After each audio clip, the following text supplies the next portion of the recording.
blue, I crawl along the wreckage of what now is gone. Back to you to fight another day. I'll go on and on and on and on. I'm facing the demons I created with every last part of me.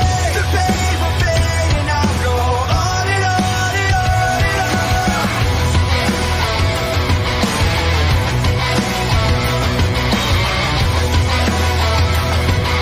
Black and blue, I crawl to you.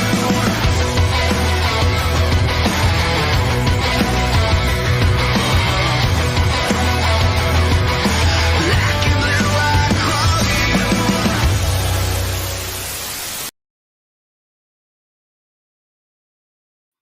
Alright, hello everyone, welcome to SmackDown, and this would normally be DC in general, but here's the thing, the Batman is coming out next month. We might as well talk about Batman since he's DC's most prolific character. We'll do the rest of DC at some point, but here's the thing, I will not say a single word, because I don't have a single word to say, not even one. So, Eli and Digi are gonna take it from here. So, Eli, Yeah. you know the drill. Tell me to end it when I have to end it. Just tell me in the chat. Gotcha. So, all right. So we are starting. Yeah, and as Decem said, Batman being one of DC's most big heroes and characters in the world of DC and DC Comics and such, and created by the late legendary person doing comics, Bob Kane, and actually, because fun fact, because I've done this, I've been doing this recently on SmackDowns. Like I've shown videos and pictures, and the inspiration for Batman, how it all began. I think, of course, this has to be talked about. Like how the creation of Batman began, was created, and where Bob Kane got the idea of Batman. So I'm going to screen share a certain James Ralph is going, this is from James Ralph's review marathon of Batman, and he talks about the inspiration of Batman. So here it is.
All right, so I'm just going to leave it off there, and that's where I'm going to talk about Batman, and because with the first live action Batmans. So, starting off, of course, just give me a sec. I'm going to screen share once again, and yeah.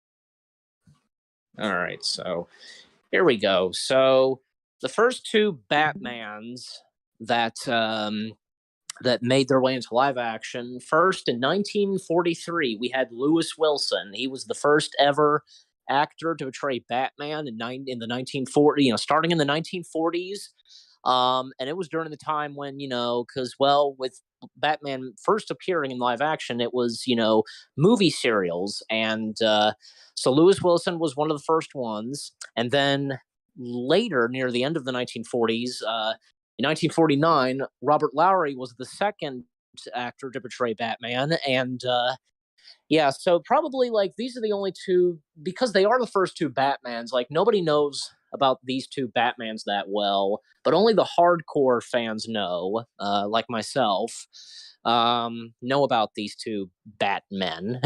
I guess you could say. Um, yeah, even like say for example, like with Robin appearing in the Batman movie serials. Well, Robin yeah, I mean the costumes and the budget that these movie serials had, I guess were fine. Like I honestly, if you look at say Lewis Wilson's Batman costume, it almost looks it practically looks accurate to like how it is in the comics. But looking at Robert Lowry's Batman costume, not so much.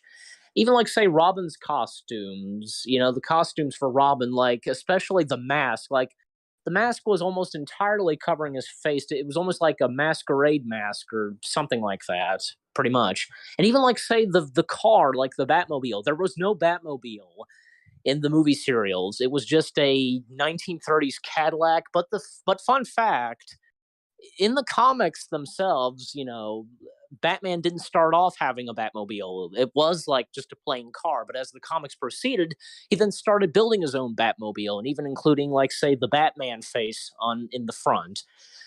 So that's that on the first two Batmans, and then we come to, of course, the Batman that everybody seems to know so well of, and that, of course, being Adam West's Batman, the 1960s Batman, with the TV series and with the movie.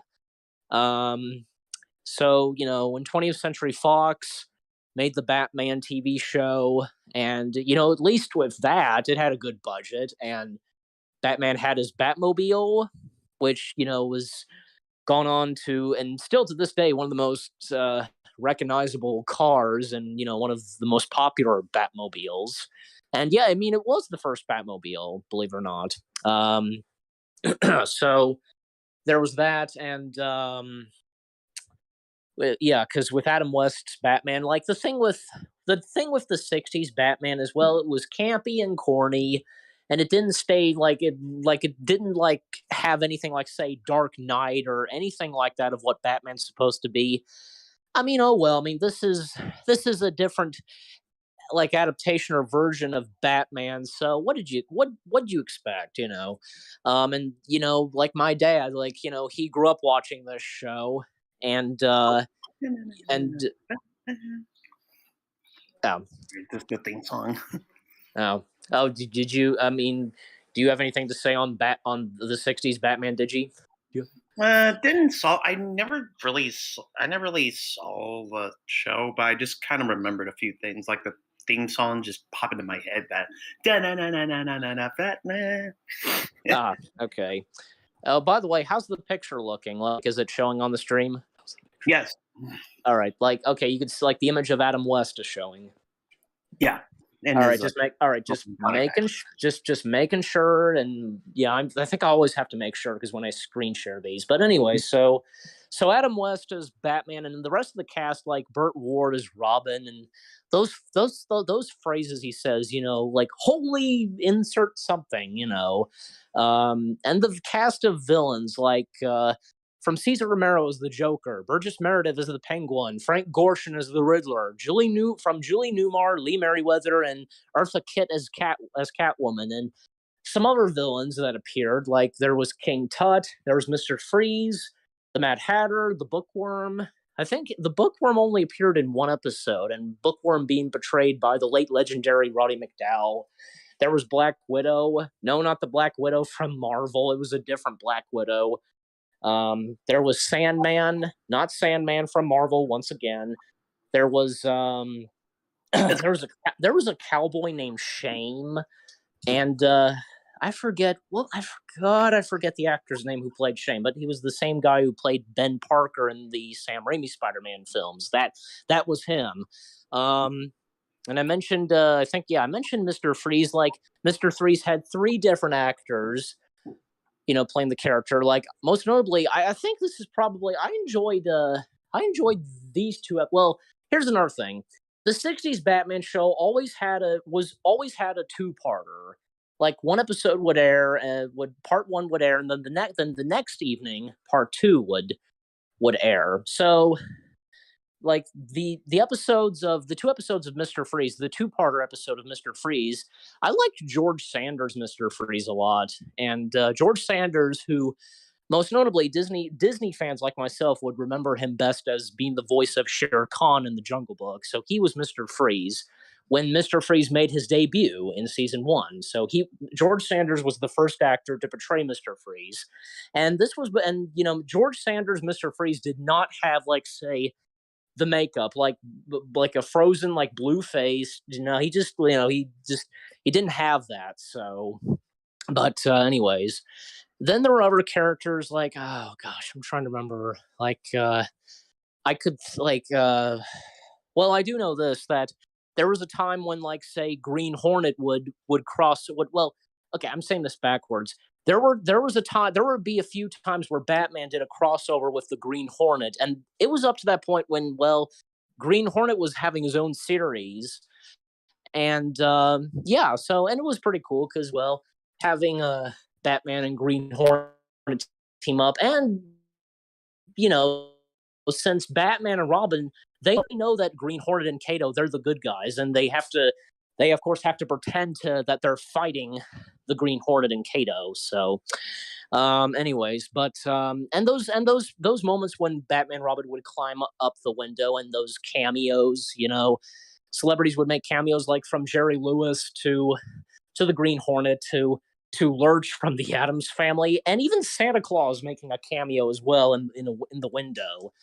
There was that, and also when it came up to like say season 3, like we then had the introduction of Batgirl, and oh gosh, I almost forgot to mention Egghead, played by legendary horror icon Vincent Price. At least with Vincent Price as Egghead, like he was enjoyable. So because well, it's Vincent Price, so there's that.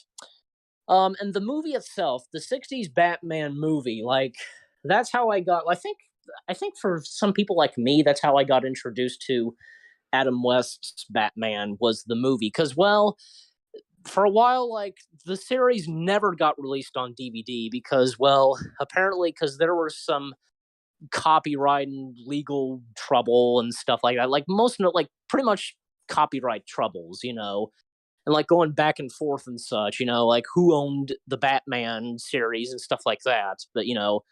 But I'm surprised it took them that long to fix the copyright issues. Like, God, like Warner Brothers couldn't fix that problem. It took them years, and just I don't know, because well, Batman is Warner Brothers property, so pretty much so. Yeah, the '60s Batman series would be Warner Brothers property. So and it is, but still, like I'm glad that even like say when watching the Batman series on DVD, like well, they right after the credits finish, you have the 20th Century Fox logo showing, 20th Century Fox Television, and well, that can't be ignored because well, 20th Century Fox was responsible for producing and airing Batman. So yeah, but the movie itself, the '60s Batman movie, back on that, released in 1966, the same year when the series started.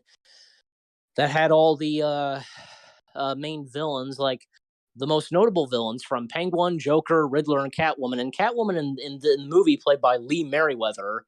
Lee Merriweather was a good Catwoman, and because well, all the villains teaming up, and they consider themselves the United Underworld, and they're like kind of like trying to take over the world basically, and Batman Robin in action and such. And that's where, we got to see a lot for the movie. Like we not only seen the Batmobile, we saw the Batcopter, we saw the Batboat, the Batcycle, and the villains in the like Penguin submarine. Yeah. And so there was that. But and Adam West, he had played Batman the longest, and not just from like say from the beginning, from the '60s, but like throughout like say the '70s. Like he reprised the role of Batman a couple of times in the 1970s, like in the Justice League animated series. Yeah, he voiced Batman in that.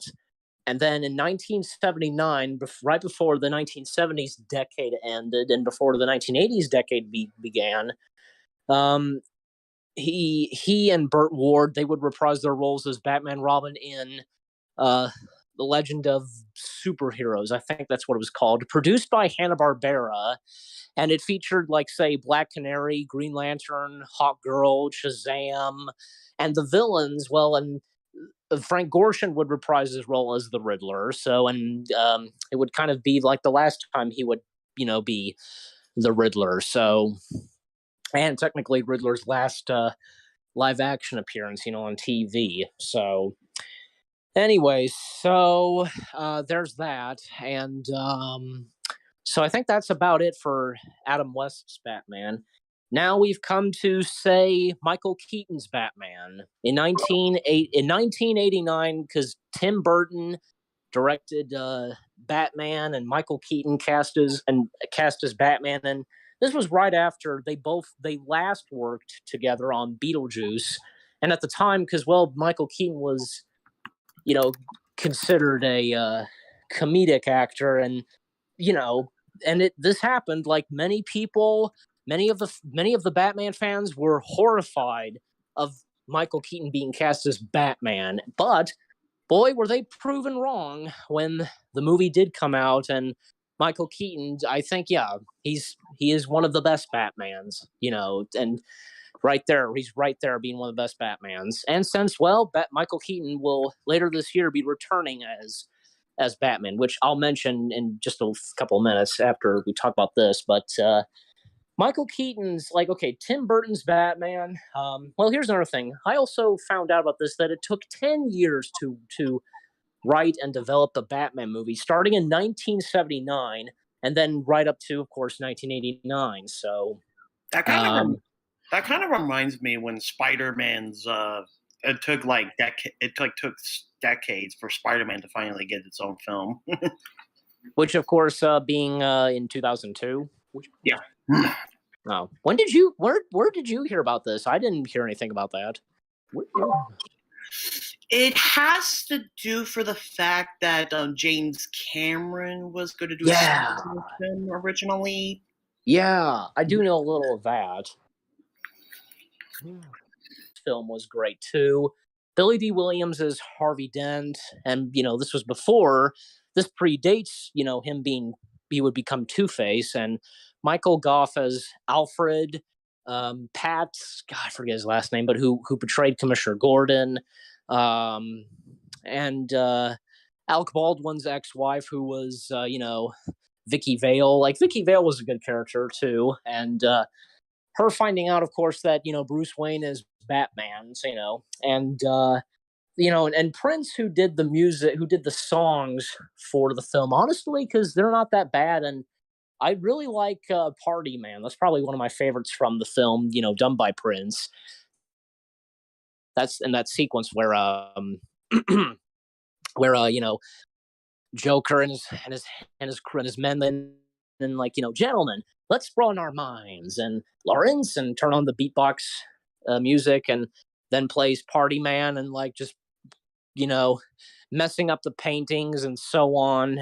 And even if you probably knew, because the icon for the Low Blue channel is Boy Blue, and that painting makes a cameo in there. So anyways, but even say where there's one thing I feel like mentioning there, because Joker wanting his face on the $1 bill, and it does actually happen. If there's even James Rolfe kind of said something on that, like the Mandela effect. I believe that's how you say it. And if you look closely, you can see Joker's face on the money that he gives out in that parade that he does on the streets of Gotham. And all right, but just to speed things up, and when we see the Batwing in action, and and here's the thing, because in this version of Batman, Joker was basically the murderer of Bruce Wayne's parents, and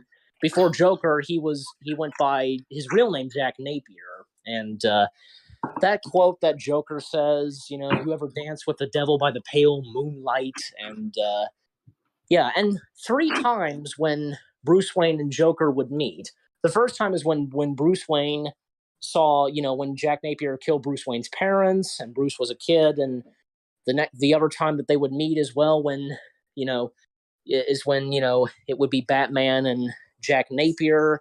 Then the third time is when it's Bruce Wayne and Joker, and then the fourth time is Batman and Joker. So anyways, and first Jack Napier made Batman, and then Batman made Joker, because you made me, remember, you dropped me into that bag of chemicals, and Batman saying you killed my parents, and what are you talking about? I made you made me first. So anyways, but moving on to say Batman Returns, a few years after the first Batman film with Michael Keaton, then would come Batman Returns. And here's another thing: looking at the images of how the costume looked in both movies, they're very different. If you notice with this one, with the image of Michael Keaton with the Batman costume in the first one, it was kind of dirty, and it was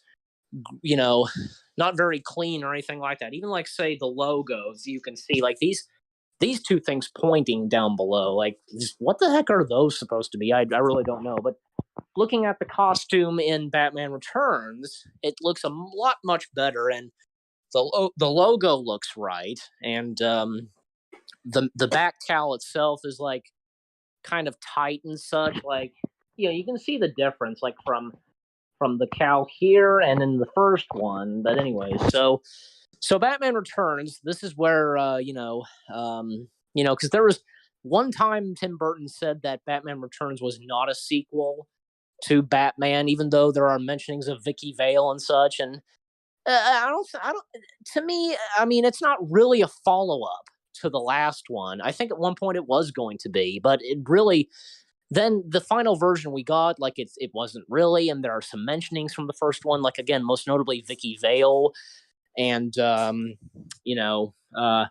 even I also read this, that Tim Burton and Michael Keaton said that they consider Batman Returns the first one for them, because Michael Keaton said that this is where he got to know the character, so something like that. Anyways, and okay, so in Batman Returns, the villains in this, Danny DeVito as the Penguin and Michelle Pfeiffer as Catwoman, and the third villain, technically, Max Schreck, played by Christopher Walken. Now here's the thing on Penguin and Catwoman: they weren't really villains. They were just and even as James Ralph established in his slow, and as I just showed a clip of it earlier in the stream, when he talks about Batman Returns, and when he talks about the Penguin isn't just a villain. He just doesn't become evil, for the hell of it. He just, he's just trying to fit in society and be accepted in society, up to when it just drives him mad, and he then becomes evil. So and Michelle, and same thing goes for Michelle Pfeiffer's Selena Kyle / Catwoman. Just something just drove her insane, and after, at one point, Max Schreck pushes her out the window, and when all these cats scatter around her, gather up to her, and one of the cats chews on her fingers and just goes just madly insane. And even at one point later in the movie, she even says to Bruce Wayne that she doesn't know who she is anymore. So that makes sense. So, and so anyways, and even at one point, Batman being framed, and I like that sequence where Penguin has hijacked the Batmobile after what his henchmen have done. Well, the thing is, his henchmen being members of a circus. Yeah, I'll take care of the pinheads of Gotham, or another one that he says, you gotta admit, I've played this stinking city like a harp from hell, and yeah, that totally exposes Penguin, and Yeah, even when like say he apparently in earlier in the film planned this to capture the firstborn children of the citizens of Gotham. And also, when that plan fails, and when Batman saves the kids, uh, he then has his family of penguins. Well, and technically, because the penguins at the Gotham City Zoo did raise penguin, and so the penguins with missiles launched, missiles on their backs, and they go to destroy Gotham. And until Batman and Alfred, they they what's the word I'm looking for? Um, mess up the signal, and they go back to the Gotham Zoo, and that's where they launch the missiles. And the ending to Batman Returns, I think, is pretty well done. There's nothing like action going on to it and stuff like that. It's just a bit of emotional and up to win well. You know, Alfred and Bruce Wayne, they're driving, and late at night at Gotham, and while it's snowing, and Catwoman kind of showing up, like Bruce Wayne sees Catwoman's shadow, and then like steps out, and Alfred, stop the car, and he steps out, and and then one of like Catwoman's cats is there, and guess that's when Bruce Wayne takes the cat with him. So, and the last lines that Bruce Wayne, like Alfred and Bruce Wayne give, well, come what may, Merry Christmas, Mr. Wayne. Then Bruce Wayne having the last lines, Merry Christmas, Alfred, good world toward men and women. And they drive off, and that's when, the last shot where the bat signal turns on and Catwoman looking up at it. And yeah, so, and that was that on Batman Returns. And, because, well, Tim Burton was given full control of that film. And, Warner Brothers was upset over the results, and even like say, according to Tim Burton, he upset McDonald's, because the fact that Batman Returns was dark. And that's another thing. Why does Batman Returns get in trouble, and not and films like say Terminator and Alien don't, when those are R-rated movies and they had their own toy line? That's kind of a bugger, that's and just a movie like Batman, why? Just, oh gosh.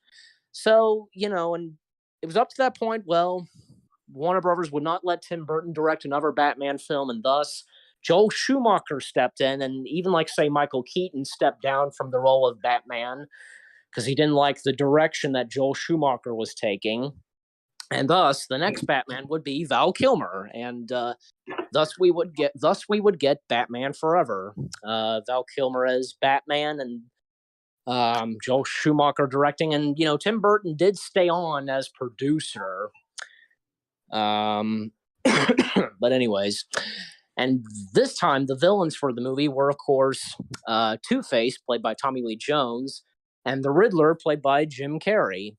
And with the exception of the same actors who played Alfred and Commissioner Gordon, they would go on to play their roles. And Val Kilmer was an okay Batman / Bruce Wayne. And I feel that, and I honestly think Batman Forever was okay. Like, you know what? Like, I think it has a few emotional stuff to it.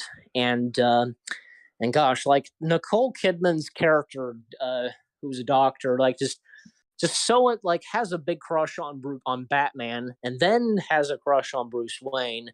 And when, like there's one sequence where while she's in Wayne Manor, like Bruce Wayne kind of telling the origin, or like we see like the origin of Bruce Wayne's, I guess, yeah, parents being murdered and how he becomes Batman, etc. And even like say, well, this is where Robin makes his debut in a Batman movie, technically.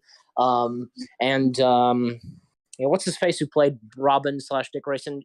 He was fine in Batman Forever, but as for Batman Robin, well, we're gonna get to that in a couple minutes. That whole sequence where the circus sequence, I should say, and Two-Face being the one that murders Dick Grayson's family, his parents and his brother. And I thought that was, a pretty good emotional scene. And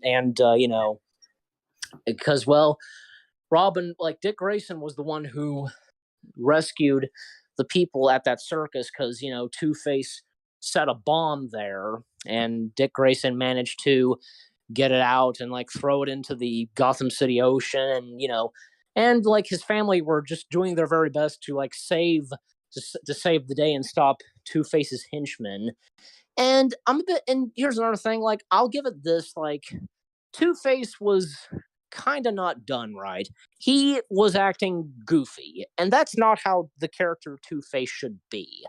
And I'm sure, like in the movie, like a few times, and I say a few times, Two-Face had his serious moments and being pissed off, etc. And as for like say Jim Carrey as the Riddler, I thought he was okay. And another thing is, well, he grew up watching Frank Gorshin, and Frank Gorshin was one of his favorite actors. And I think, and it's very nice that he was staying true to the character of the Riddler, and because of Frank Gorshin, But still, and even like what James Rolfe says about the Riddler and Jim Carrey, like it's just Jim Carrey playing Jim Carrey. I guess I can understand that, but all right, but moving on. So after the results of Batman Forever, like Warner Brothers got Joel Schumacher directing another Batman movie, and oh gosh, we all know how that turned out, and that of course being Batman and Robin, and this time George Clooney playing Batman. So, Thank God. Sorry, it's just you mentioned Batman and Robin, and just like, oh my God, nostalgia critic review flashbacks. oh yes, yeah, and of course, most notoriously the Bat credit card. Yeah, rape my childhood, will you? You will all die. You will all die. Does not compute. Yeah, does not compute. Does not compute. And also, like this was in Batman Forever, and we had no, but that all kind of changed, like in the early 2000s. Like say for example with X-Men, that kind of changed things. So, yeah. But anyway, so Batman and Robin, because well, this time George Clooney playing Batman / Bruce Wayne. Now, me and my dad have said this many times that we think that George Clooney's Poison Ivy, played by Uma Thurman, and Bane, and most notably Mr. Freeze, played by Arnold Schwarzenegger, and just let's kick some ice, and those puns, like cool bird boy, or what killed the dinosaurs? The Ice Age. This is one of those times where the puns just, they're bad, but yet you just can't help but laugh at them. Yeah, exactly. Like, and in this one, Alfred is Barbara's uncle, and when Barbara enters into the Batcave and like sees a, recording of her uncle, like at one point, she says, "Suit me up, Uncle Alfred." Like, God, that is stupid. But yeah, so Batgirl, we get the debut of Batgirl in this, and I don't know. I'm sure that she could have been a lot better, to be honest. But so here's something else. Like, there's at one point when Alfred is becoming sick as well, and it turns out he has the same disease that Mr. Freeze's wife has. And at one point, when Mr. Freeze is defeated, Victor Freeze does give Batman the cure to cure Alfred. And of course, yeah, Alfred is cured. And even when at one point, Poison Ivy pulled the plug on Mr. Freeze's wife, and she framed Batman. She blamed it on Batman. It was one of the best animated shows during that decade. And Kevin Connery, who for a long time has been the voice of Batman. And there was just something about I didn't grow up, of course, with the Batman anime series. I was born in 2001, but, I think I've watched just a few episodes of it. Like, I've seen a few. Okay. Well, I was just going to say, like, I've seen a portion of that animated Batman. Like, again, because Kevin Connery, who for a long time had been the voice of Batman, and some of the other characters, like, well, of course, Mark Hamill being the voice of the Joker, Paul Williams as the voice of the Penguin. I could go on, and even like say Harley Quinn making her debut on in Batman in this in the Batman animated series, and from there on, Harley Quinn being one of the most popular characters in the Batman. It's just that the Joker's like, what the hell? Is this an alternate universe Beetlejuice? I never thought of that until he said it. I never thought of it. I mean, in a way, like some people have made jokes about like Beetlejuice and the Joker, but for this, no, I never thought of that with this Joker. But Kevin Michael Richardson was the voice of this Joker, and Tom Kenny was the Penguin, and oh gosh, Freddy Krueger. Well, like I watched a little of the Batman, and I gotta admit, like it had an interesting style and take on Batman. So there's that. But let's go back straight to the live action Batman films. It wouldn't. So in 2005, we would get the return of Batman being on the big screen with Batman Begins. Christopher Nolan directing lines for you, like as that Batman. Swear to me, and do I look like a cop? Like there you go. But Yeah. Christian, yeah, and like okay, but anyways, so Batman Begins, like it was good, but in a way it was kind of a rough start, I should say. But that's the thing, because it's one of those movies where it's good, but it's kind of rough. Like it had a rough start, and Gary Oldman as Commissioner Gordon, yeah, he was great too. And it wouldn't be until a couple of years later when we would get, say, The Dark Knight, and this time Heath Ledger's Joker, and we would also get Harvey Dent / Two-Face, and another actress playing Rachel in this. I really never thought of that. Like Jack Nicholson warned Heath Ledger not to let the role take over him, but it did. It took his life and stuff like that. It took his, the role of the Joker basically took Heath Ledger, and and this film came out like sometime after he passed away. And he received an Oscar for that, and I will, because I can understand all that stuff, but still, he did great. He was a couple years later in 2012, and which this year marks its 10th anniversary. The Dark Knight Rises. This was the third and final installment in the Dark Knight trilogy, and this time we had Tom Hardy as Bane. We had Anne Hathaway as Catwoman / Selena Kyle. We had Talia al Ghul, Ra's al Ghul's daughter, and even like say Dr. Crane / Scarecrow made an appearance in Dark Knight, and then would appear in Dark Knight Rises. I guess, yeah. What's his face who played?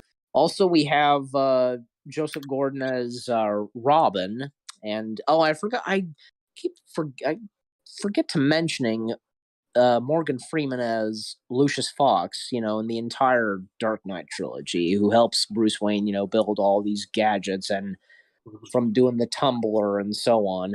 But anyways, yeah. So what was I gonna mention? Oh yeah, up to that point when, well, of course, Batman. Well, no, I said it backwards. Bruce Wayne no longer being Batman, and Catwoman, Selena Kyle now being with Bruce Wayne and such, and in this, like, Catwoman was basically a hero as well. Like that's another thing. Like Catwoman at time, Catwoman's an anti-hero, so and a relationship with both Batman / Catwoman. So there's that. Just a little of it, and I'm sure. I guess it was another great Batman animated series. And here's another thing that I know most well about this. Well, this is where like Batman stumbles upon the one who murdered his parents, and that's where all Batman's arch enemies confront Bruce Wayne, the one who killed Bruce Wayne's parents, and that's when they say to him, "You're the reason that Batman is always on our tail." I thought it was pretty cool. Never saw I never saw the finale, but from what I saw in a YouTube video, it was kind of weird. Not gonna lie, the finale of the series is kind of weird. What was the finale like? Something about with some character. I don't know. It's like something about the show, like literally breaking the fourth wall and just saying that the show. Of this, and I don't think that this wasn't one of the best. And I mean, for one thing, like the villains for Batman, for Beware the Batman, was interesting. Like for once, like this was not like it did not have like say the Joker in it, and instead it like had a I think it had like say a pig, like a big guy wearing a pig mask, and it had a toad as well. Um, but that's all, man. Just Will Arnett, just fantastic being the voice of Lego Batman, and the Lego Batman movie was great, is good, and the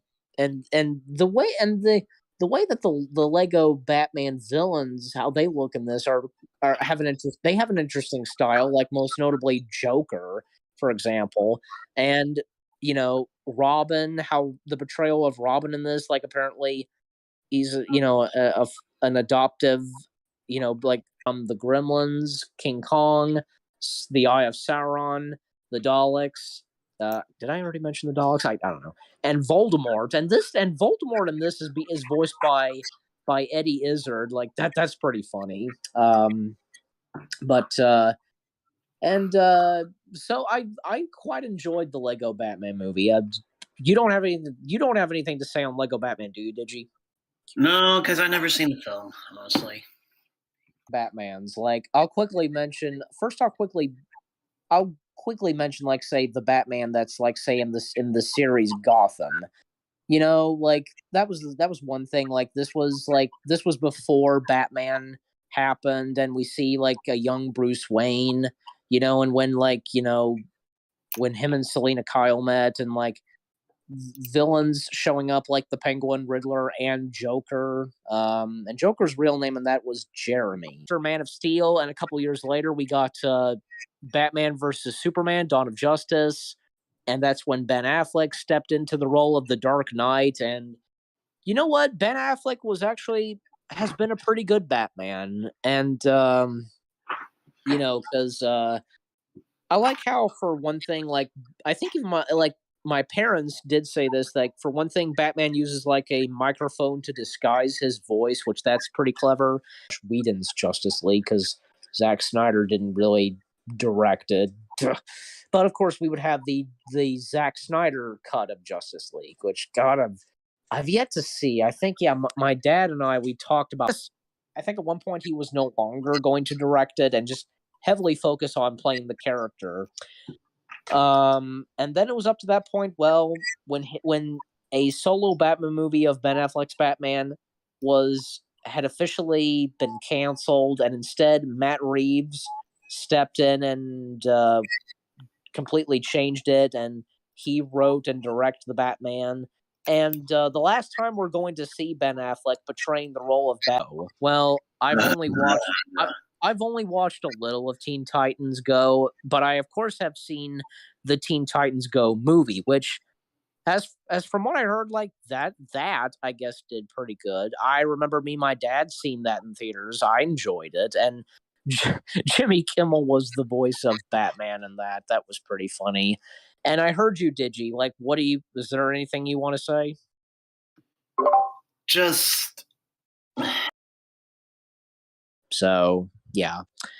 But anyways. Wait, you mean the original Teen Titans, or are you talking about that live action one? The original. Yeah, same voice actors. I just kind of remember there was a live action one that was shown. People didn't like it because it was the other way. It was kind of like the thing in Teen Titans, but instead of comedy, it was just more too serious kind of deal, I guess. Yeah, Batman. All I know is, well, Batman was in Titans, and at one point, Batman / Bruce Wayne went mentally insane, and I guess at one point, Dick Grayson / Robin had to calm him down and like save him, but that's all I really can remember. So there's that, and there's that on Batman and Teen Titans Go.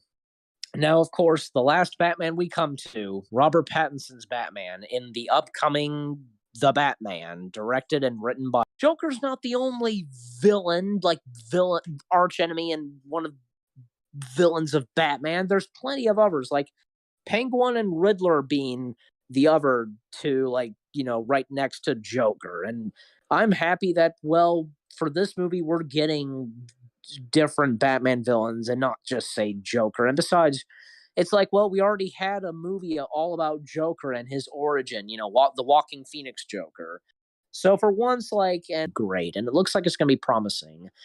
Again, with its cast of characters and with its writer / director, Matt Reeves. And not to mention, this is the same guy who previously directed the last two Planet of the Apes films and had directed the first Cloverfield film, and J.J. Abrams being producer of that, and Bad Robot, his company doing the Cloverfield films. Well, anyways, and Edward Blake, I think that's his name, who's playing the Riddler, and Michael Keaton being in there as well. And well, yeah, because Colin Farrell and Danny DeVito, they know each other so well. And yeah, like Danny DeVito, exciting. I've watched a couple of videos where Danny DeVito has been excited to see Colin Farrell being the Penguin and a little advice he gave for him. And Zoe, what's her last name? Who's going to be Catwoman / Selena Kyle in the Batman? Like, yeah, once. But anyways, so Robert Pattinson, it seems like he'll be a good Batman / Bruce Wayne. And I recently read that it seems as though that this Batman / Bruce Wayne, according to Robert Pattinson, is gonna be a weirdo. That's all I can remember. That's all I can remember and what I read. But I did read this. That Robert Pattinson, because but it seems like he's gonna be pretty good. Anyways, but and even Matt Reeves, I even read this, that Matt Reeves said that two of his favorite Batman movies are Batman Returns and The Dark Knight. So, and one of the Batman comics that's heavily involved, for the like for making this movie, like there are two Batman comics that are, like, I guess, the inspiration for this. I was gonna say this, that I don't know why, but there's actually a side of me who kind of wants to see they pull off a sort of if someone like some, I don't know, whoever has the Batman rights nowadays, that I mean, aside from Warner Brothers, I don't know. Yeah, like I would like to see them like pull off a Spider-Man No Way Home and have like a bunch of like the. Yeah, so I guess that's about it. Like we've talked a lot about Batman and such, and for the SmackDown. So, yep, there's that. I'll go ahead and end my screen share. But anyways, so hold on a second.